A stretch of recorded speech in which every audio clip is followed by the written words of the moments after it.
This is Disembodied Hands from Dimple the Dom. That she wasn't cold anymore was the first thing Leopold noticed. The next was that she felt wrapped in a bubble of silky, smooth warmth, and it smelled of honey and roses. Soft house sounds drifted through her ears, and Leopold, almost against her will, succumbed to ease.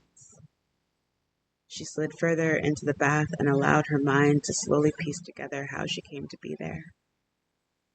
This was her bathtub, certainly.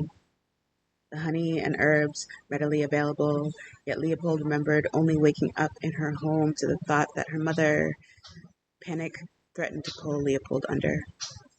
Her mother brought her here? No, that didn't make sense.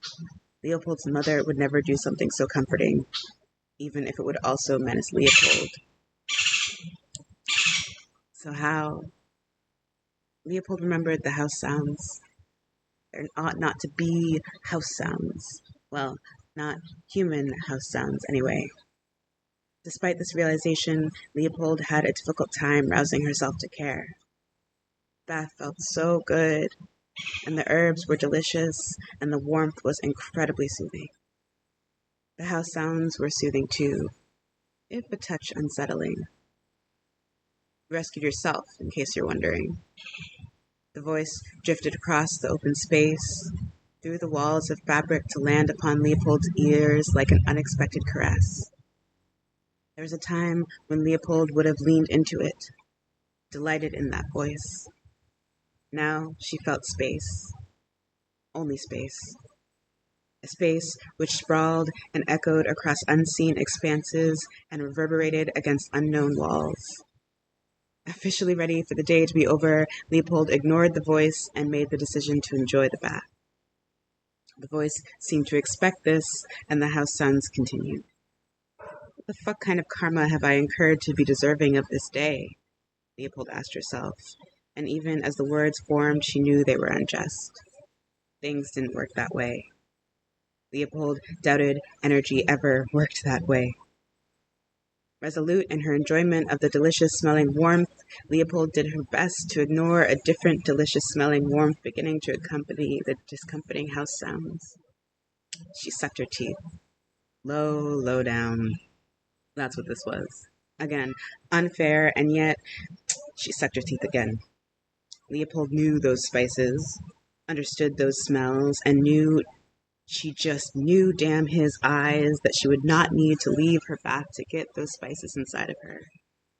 Resolve cracking, she narrowed her eyes to grumbly slits. This was simply too much. The house sounds paused. Leopold sighed.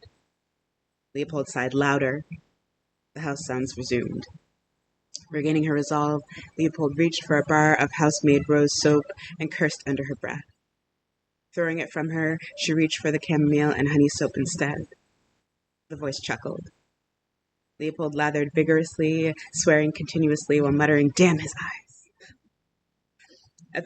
At some point, a mug of spiced coffee appeared on the table beside the bath, along with freshly baked brown bread.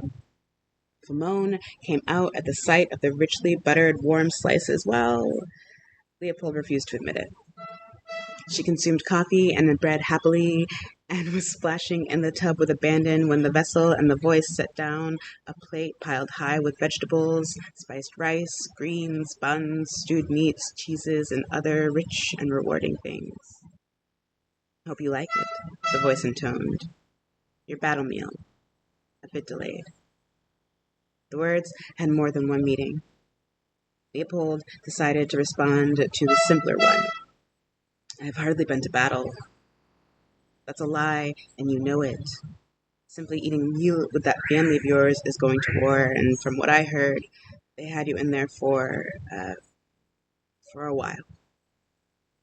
Allowing the response to be the eating of the food, Leopold reached for the plate. No, don't thank me.